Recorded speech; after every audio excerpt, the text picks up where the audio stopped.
जिसे सब नर्स समझ रहे थे वही निकली मौत की डाकिया। जहर लेकर पहुंची पद्मा को लगाने। इधर चंद्रभान के गुंडों ने उससे बताया कि अगले 15 मिनट में हो जाएगी पद्मा की मौत, जहर का इंजेक्शन लग चुका है। अब अगर अंजलि 1 मिनट भी लेट होती है तो पद्मा की कहानी वहीं खत्म हो जाएगी। अब क्या होगा आगे। इधर रूपा रानी की झूठी शान, चंद्रभान की चालाकी और पंकज की चुप्पी। अब सब आएंगे कटघरे में, लेकिन तभी चंद्रभान खेलता है अपनी शैतानी खेल। वह घुसता है अंजलि के बस्ती वाले घर में और दबाया सपना का गला। इसके बाद जो हुआ उसे देखकर आप चौंक जाएंगे और होने वाला है जोर का बॉम्ब ब्लास्ट और उसके चपेट में आने वाले हैं अमन और अंजलि। क्या बचेगी उनकी जान? जानिए, देखिए आज का धमाकेदार एपिसोड जिसमें खुलेंगे कई राज। एपिसोड की शुरुआत होती है अंजलि ने गुस्से से रूपा रानी की तरफ देखा और कहा, अब तो सच बता दो रूपा जी, उस दिन क्या हुआ था जिस दिन पद्मा की हत्या हुई थी?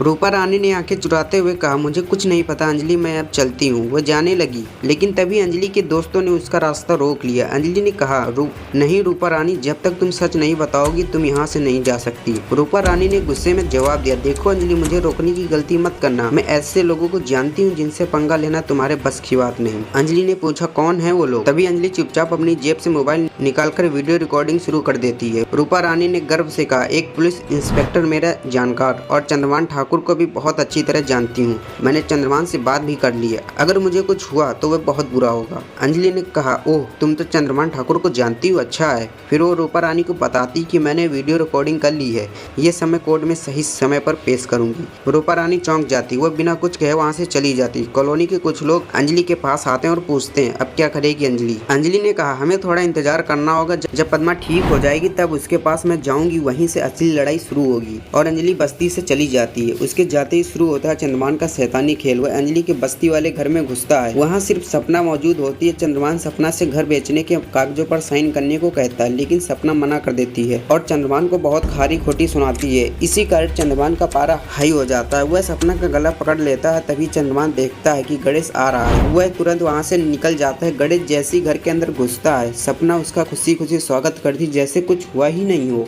वह सोचती है, अगर मैंने कुछ बताया तो ये लोग पूरे परिवार को खत्म कर देंगे, नहीं, इसलिए मुझे चुप रहना होगा, अभी नहीं बताएंगे। उधर हॉस्पिटल में एक नर्स दूसरी नर्स रत्ना से कहती है, नर्स रत्ना सर आपको बुला रहे हैं। नर्स रत्ना थोड़ा हड़बड़ाते हुए कहती है, लेकिन मुझे तो अभी एंटीबायोटिक शुरू करनी है। दूसरी नर्स मुस्कुराकर कहती है, मैं देख लूंगी, आप जाकर मिल लीजिए। रत्ना चली जाती है। उसके जाते ही वहीं दूसरी नर्स चुपचाप चंद्रभान के गुंडों को इशारा करती है। गुंडा तुरंत दवाई की शीशी निकालता है और असली दवाई की जगह जहर भर देता है। दवाई लेकर पद्मा के कमरे की ओर बढ़ती है। उधर चंद्रभान का गुंडा उससे कॉल करता है और कहता है, काम हो गया, 5 मिनट में पद्मा मर जाएगी। चंद्रभान ठाकुर फोन हाथ में लेकर मुस्कुराता है और कहता है, बहुत अच्छा, अब पद्मा की कहानी खत्म। हॉस्पिटल में रत्ना जैसे ही सलाइन में इंजेक्शन डालने लगती है तभी अंजलि तेजी से कमरे में घुसती है और चिल्लाती है, रुको रत्ना, दवाई देने से पहले प्रिस्क्रिप्शन से मिलान करो। रत्ना चौंक जाती है और कहती है, मैं वही इंजेक्शन दे रही हूँ जो डॉक्टर ने लिखा है, मुझे मत सिखाइए। अंजलि गंभीर स्वर में कहती है, मैं कह रही हूँ दोबारा चेक करो। रत्ना दवाई चेक करती है और उसका चेहरा पीला पड़ जाता है। वह डरते हुए कहती है, ये तो बहुत भारी डोज है, ये तो जान ले सकती है। अंजलि ने गुस्से में पूछा, ये दवाई तुम्हें किसने दी? रत्ना ने घबराकर जवाब दिया, मैं तो सिर्फ दवाई लेकर आई थी। उसी वक्त अंजलि ने तुरंत पंकज को कॉल लगाया और कहा,